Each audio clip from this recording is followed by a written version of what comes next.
Hey stars, welcome back to our channel. It's your girl Solis or Gently. If you see this channel for the first time, please hit the subscribe button, join this beautiful community of stars so we can grow, so this community can keep growing. And if you're a returning star, thank you for sticking by. Thank you for always sticking with your girl. We appreciate so much you're part of this family. Okay guys, in today's video I am going to be talking to you, telling you how to apply to the Global Korea Scholarship. So last year I won 2 scholarships, the Global Korea Scholarship and the Mastercard Scholarship, but unfortunately I had to choose one. I can't divide myself into 2, so I just had to choose in between the scholarships, and I chose the Mastercard Foundation Scholarship. I won this scholarship last year and I can tell you how to get the scholarship. So let's get started into the video already.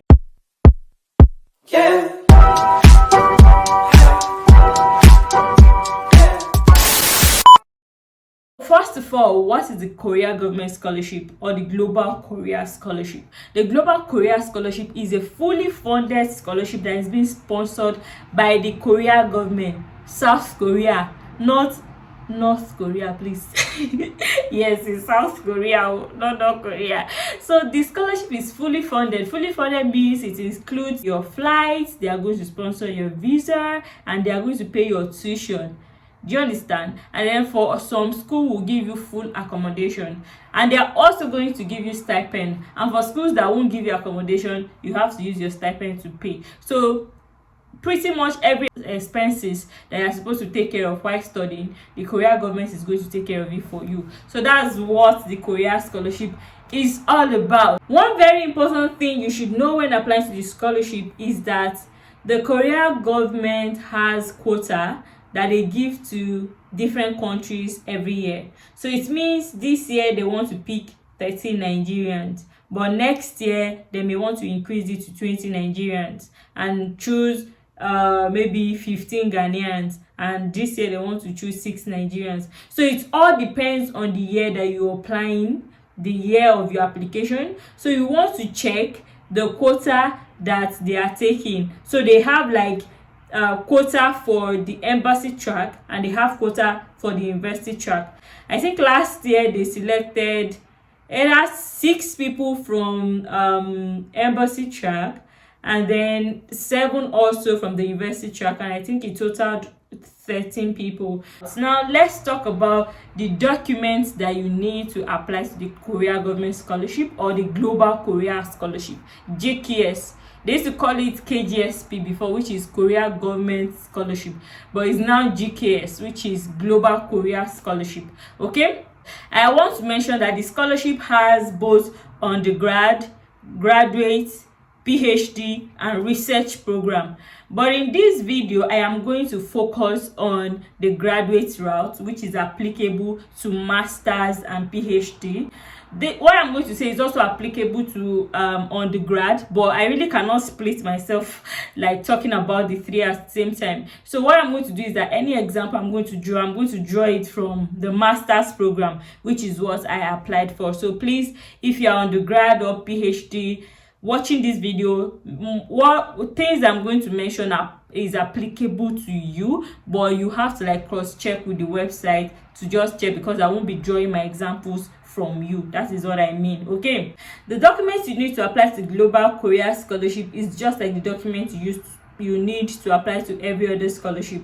If you've not seen the video I made about documents that you need to apply to any scholarship, I'm going to link it up in the card, and you can just go back and watch it. Okay, so to just go over them, you need your transcript, which is very compulsory. You need your certificates that you have graduated from school. It is also very compulsory. If it's for PhD, then you need both your degree certificate, undergrad certificate, and your master's certificate. But for only masters, you have to just present only your undergrad degree certificate. If you are a PhD applicant, you also need your master's transcript as well as your undergrad transcript. But if you are only applying for master's program, you need only your undergrad transcript. Do you understand? Okay, so apart from the certificate, you will need parents' proof of citizenship. You will need to prove that your parents are from your country, your mother and your father are from your country, and the document that you can use to make this proof is either your parents' ID card, or you can use states of origin, the state of origin document that your local government issue you, that you are a citizen and you are being born by so person. They put your parents' name. You can use that also as a proof that your parents are from your country. And then you need a proof of date of birth. You need to show that your date of birth is what you are really telling them. Your age is what you're telling them. So you need a certificate of birth. So if you've not gotten certificate of birth, you need to get it. You need to go and get it because you need to apply to the scholarship. Another document that you need is your personal statement and your study plan. Okay, so those are the overview of the documents, and of course recommendation letters. So these are the documents that you need. Now let's talk about the variations. The Korea Government Scholarship GKS is not like any other scholarship that you can just upload your documents and all. First of all, the documents that you are giving to them, they need you to show them that the documents are original. So they require that you notarize your documents. Notarization is being done by law firm that has notary public. So you go to their the law firm that has this notary public and they stamp your documents. They use that stamp and they collect some few amount of naira, either 1,700, 500, and all depending on your location per document. So you need to put this notarization on all these documents: your certificate, your transcript, your parents' proof of citizenship, and your age proof. So you need to put this notarization stamp on all these documents. This year, the Korea government required that after notarization, you have to take the documents to the Korean embassy so that they can apostille it. So it means that they are confirming that yes, your certificate is correct, your certificate is good before you can apply to the scholarship. So let's talk about the process in applying for the Korea government scholarship. Now, to be truth to you, the process is long. Now let me give you a breakdown of what the process entails. Any other scholarship you can just upload online, and that is that. But for the GKS, they require that you print out your document in real analog, real paper, and submit it to the required offices. The required step is that you download the application guide and the list of universities that are eligible from the Study in Korea website. So it is Study in Korea. I'm going to put the link on the screen. Study in Korea website. So you have to go there to download the application guide, the universities that are eligible, and the application form for that year. So when you go there to their website, check the notice side of the website and you download those documents. So once you download those documents, there are two pathways that you can use to apply to the scholarship. So you can either use the embassy track or the university track. Now let's dissect the embassy track. If you're going to use the embassy track, it is required that you submit your document to the Korea embassy in your country. So first of all, you have to print all those documents and submit it to the Korea embassy in your country. And what is required is that once you've selected the embassy track and you're sure that you want to make your application through the embassy track, you can't use the university track anymore. Do you understand? So, and if you're using the university track, you can't use the embassy track. The university track means that you want to send your documents to Korea, to the university you've selected, and the embassy requires that you submit your document to the embassy. So you have to choose one of these pathways. You can't choose both at a time. So that is the rule of the scholarship. To apply through the embassy track, you will have to choose 3 universities that you would like to apply to once you get the scholarship. So you go through the university list that is attached to the notice I talked about that you are going to download. You now identify 3 universities you would want to go to if you get this scholarship. So you are now going to print all your documents in threes.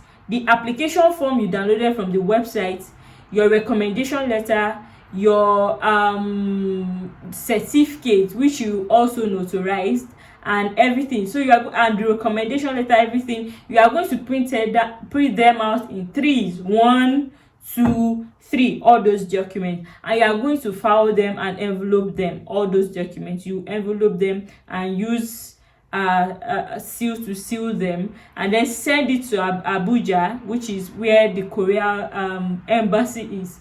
So when you send it to the embassy is now going to do the first phase of the screening, and then they will screen out some people out of that process and call for shortlist people for interview. And then when you pass the interview and you get the scholarship, they are now going to tell you to apply to 3 of the universities that you've selected, and one of those universities must be willing to give you admission. So if you select those universities and they don't give you admission, it means you cannot get the scholarship.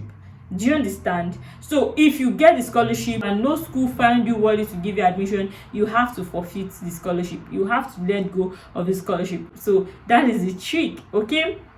But if the school, if all the 3 schools gives you admission, then you have to select one school that you want to attend once you get to Korea. So that is the process for the embassy track there. Now let's talk about the university track. The university track requires that you select one university that you want to apply to. So you are going to select one university, and then you print out all your documents and send it to that university. Like, not email, you are going to mail it. You are going to use all these logistics company to send your documents to Korea, to that university. The address will be on the university document you print. Do you get? So you send your document to that university, and the process is that the university is going to screen all the documents that they gave to them, and then they are going to shortlist people. Once they shortlist people, they are going to call you for interview, either phone call interview, Zoom interview, or anything they want you to do, either a written form kind of interview. If the school selects you and forward your name to their education authority, which is NII ED, they are going to forward your name. Once they shortlist you, they'll not make the final selection. When they make the final selection, you get a scholarship, but you cannot change your school after getting the scholarship. So the trick is, the advice that people give is that if you're going to apply to this scholarship, there are universities that they call Sky University, which is like the Harvard and Oxford of Korea kind of. So these universities are so very tough to get into, and the competition is high.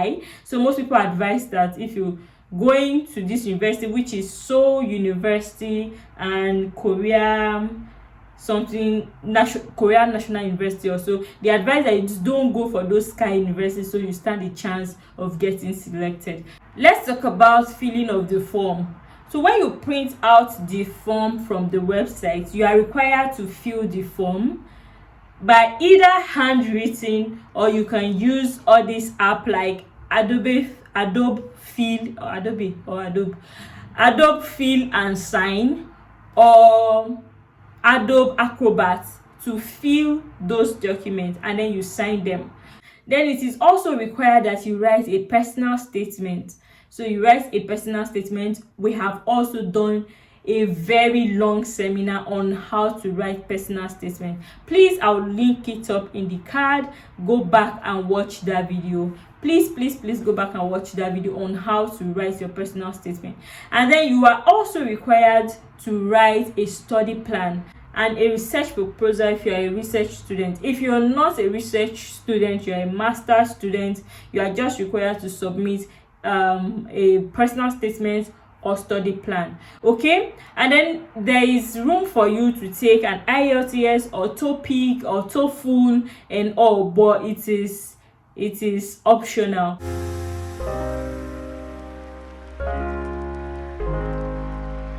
Also, there is also room for you to put the awards that you've gotten and other certification that you've gotten. Is also optional, but that is what will make you to stand out. So you have to include like awards, certificates, that you've gotten, maybe by hosting a seminar or through volunteering, even NYC certificate. Yes, it shows your volunteering for your country. And for the recommendation letter, you're required to meet a professor. They value professor very well. Go to your professor to write a recommendation letter for you, and their recommendation letter requires that the professor will have to sign on the recommendation letter, put the recommendation letter in the envelope, and sign across the back flap of your recommendation letter. I have an envelope here. So your professor is supposed to like fill the recommendation letter. There is also a form in the document that you are going to print out that it is recommendation form. So your professor is supposed to write a recommendation letter for you, stamp it and sign it, or just sign it, and then fill that recommendation letter form that is attached to the form that you are going to download from the Korea website, Studying Korea website. And then your professor is supposed to sign that document, fill that document. There's a portion you sign, and then you put the both documents in an envelope like this. The professor will close it and then sign across the back flap so that they know that it was not forged. So this is not like the kind of recommendation letter that your professor can just send you email for you or something. So you have to meet your professor to do this, or you have to find a way that they will send it for you. To make your documents stand out, according to the advice I got when I was applying, you are supposed to make like colored photocopies of your document. For example, colored photocopy of your certificate, colored photocopy of your transcripts, and that is what you are going to notarize and apostille. Please don't take your original documents to go for notarization. Please and please don't take your original documents. Photocopy it in this shining Concord paper, this very nice paper, photocopied in colored format, and then take it. So print all those documents out, fill them, all those documents that you fill, print them out, and then you send it to the various offices. One thing that can make you stand out in getting the scholarship is that you're able to show that you are willing to learn Korean, because the master's program is for 3 years, and in that 3 years you're going to use 1 year to learn Korean and 2 years to do your master's. So you're required to show somehow, though you are not required to know Korean, but you have to demonstrate in your application that you have interest. So what I did is that I went to Coursera to take one course which is learning Korean in Coursera, and I got the certificate. And what I did was to download that certificate, print it out, and attach it to the document I sent to Korea. In the study plan essay, the questions are there, and then they'll tell you to tell them how you have if you have interest in learning their language.